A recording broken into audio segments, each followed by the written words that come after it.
여러분 반갑습니다. 여러분의 멘탈 전도사 천만쌤입니다. 어느새 또 아침이 밝았네요. 천만쌤이 토요일도 바쁘게 지냈어요. 바쁘게 지내다 보니까 영상을 많이 못 올렸는데 하여튼 여러분들도 바쁠 때는 열심히 또 일해야겠죠. 집중을 또 해야 합니다. 저도 좀 집중을 좀 했어요. 쉴 땐 또 쉬고 또 일할 땐 열심히 일하고 그래야 할 것 같습니다. 근데 요즘 토요일도 그렇고 일요일도 일이 좀 있어가지고 요즘은 쉴 때는 제대로 못 쉬는 것 같네요. 여러분 우리 인생을 한번 리셋한다고 하죠. 리셋. 이 리셋이 필요할 때가 있어요, 여러분. 인생 리셋 필요할 때가 있는데 꼭 혼자 해봐야 할 그런 루틴에 대해서 한번 짤막하게 한번 전달해 볼게요. 첫 번째는 하루 종일 누구와도 연락하지 않는 거예요. 연락하지 않고 온전한 나만의 시간을 조용히 보내보는 것도 좋을 것 같아요. 두 번째는 내가 사는 동네를 한번 소풍하듯 천천히 걸으면서 처음 보는 사람처럼 동네를 한번 구경을 해보시기 바랍니다. 세 번째는 새로운 도시나 나라를 오롯이 내 힘으로 오롯이 내 취향대로 한번 여행을 해보는 거죠.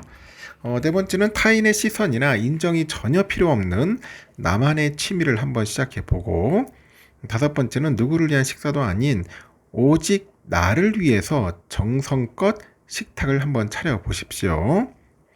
여섯 번째는 하루를 마무리하면서 잠들기 전에 내 감정을 솔직하게 한번 일기에 적어보는 겁니다. 일곱 번째는 자연이 있는 곳에서 휴대폰을 잠시 꺼두고 아무 말 없이 조용히 스스로 함께 있어 보는 거죠. 마음이 복잡하고 어지러운 날일수록 일부러라도 혼자만의 시간을 보낼 겁니다. 혼자만의 시간을 보내봐라. 혼자만의 시간을 보면 되는데 다들 혼자 있으면 심심하고 외롭고 뭐 좀 힘들어하는 것 같더라고. 혼자 있는 거를. 일부러라도 혼자만의 시간을 가져보세요. 누구의 시선도 신경 쓰지 않는 그 여유로운 시간 속에서 우리는 비로소 단단해지고 진짜 내 마음의 귀를 기울이게 되는 거죠. 알겠죠? 한번 실천해 보셨으면 좋겠습니다. 그러면은 또 한번 삼성과 다양한 소식들을 한번 썰을 또 한번 풀어보겠습니다. 나도 뭐 듣다 보면은 좀 도움도 될 겁니다. 그리고 삼성의 큰 그림 방향, 뭐 흐름 이런 것들도 우리가 좀 체크를 해봐야 하지 않겠나 생각이 들어요. 요즘 또 스마트폰 생산량에 관한 이야기가 있어요. 미국의 관세 정책에 따라서 충격과 전반적인 산업 둔화로 올해 첫 세계 스마트폰 생산량이 감소할 거라는 전망이 제기되고 인도랑 베트남 스마트폰 시장만 성장세를 이어간다는 관측이 있습니다. 시장 조사 업체 보니까 카운트포인트 리서치죠.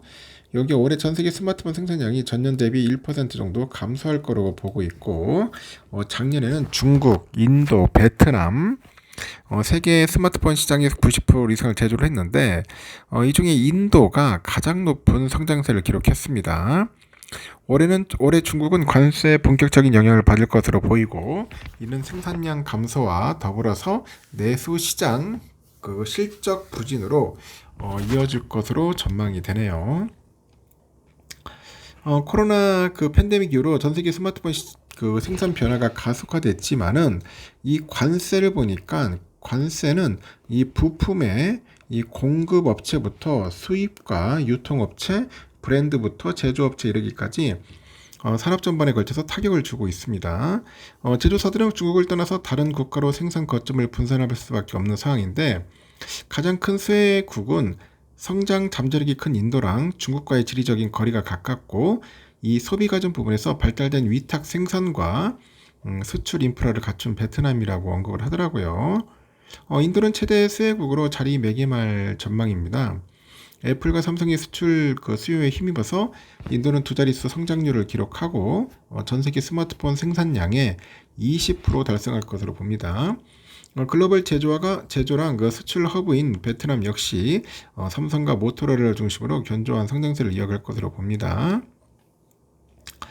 전통적인 글로벌 전자제품 위탁 생산 대기업들이 지속적으로 인도에 투자함에 따라서 인도의 제조 용량이 크게 향상돼 가지고 이제는 더 높은 생산 수요를 충족할 수 있는 수준에 도달했다고 하죠. 인도의 제조 생태계 전반이 지속적으로 확장되고 있고 생산 수율과 복잡성 측면에서 현지 제조 역량이 지속적으로 개선되고 있어요.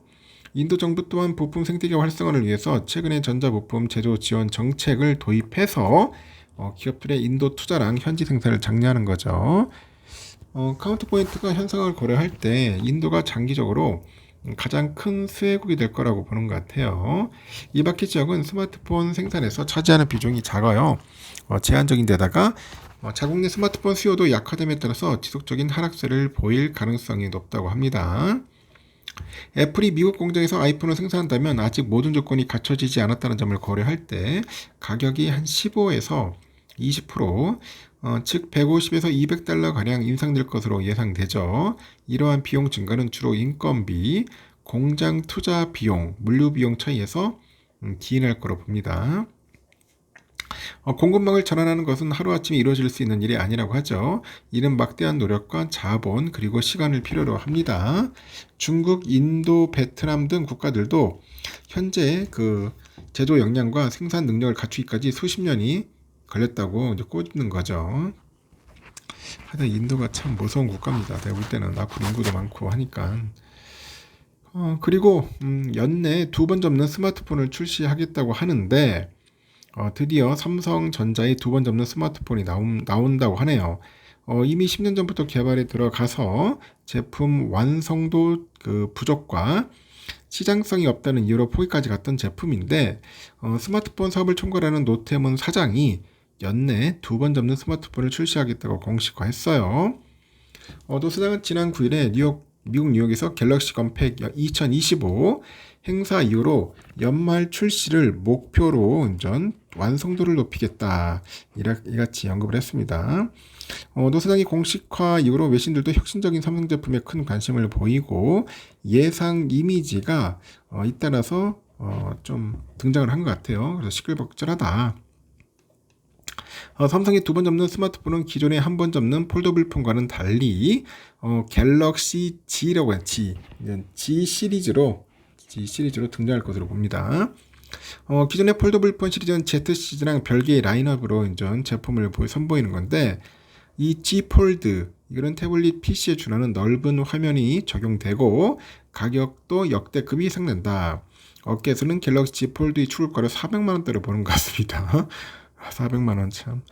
업계에 따르면 삼성이 2번 접는 스마트폰은 화면이 총 3부분으로 나뉘는데 3면의 대화면 2개의 힌지로 구성돼서 뭔가 지그재그로 형태로 병풍처럼 잡히고 삼성 제품에는 사용 가능한 3개 대화면의 연결성을 강화하는 기술이 담겨 있고 첫 번째 화면에서 이용하던 OS랑 사용자 인터페이스가 폴딩 상태에 따라서 두 번째, 세 번째 화면까지 매끄럽게 연결될 수 있는 거죠. 현재 시장에 나온 2번 접는 스마트폰은 중국 화이의 메이트 X가 유일한데 이 메이트 XT 가격은 400만원 안팎에 달합니다. 400만원 안팎에 달하고 이 메이트 XT는 화면을 모두 폈을 때 디스플레이 크기가 10.2인치 태블릿 PC에 버금가는데 한 번 접는 폴더블폰보다 50% 가까이 화면이 큽니다. 하지만 내구성이 문제로 지적이 됐고 화면 파손 사례가 잇따르다 보니 실사용 스마트폰을 구매하기는 힘들다는 지적까지 있더라고요. 수리비도 엄청나다. 화면 교체 비용만 약 150만에 달한다고 합니다. 삼성의 제품은 화이 메이트 XT와 비교했을 때 내구성하고 완성도가 뛰어난 것으로 전해진다고 합니다. 이것도 좀 대박 쳤으면 좋겠습니다. 일단 여기까지 하겠습니다, 여러분. 하루 좋은 하루 보내시고 즐거운 일요일이 되었으면 좋겠습니다. 감사합니다.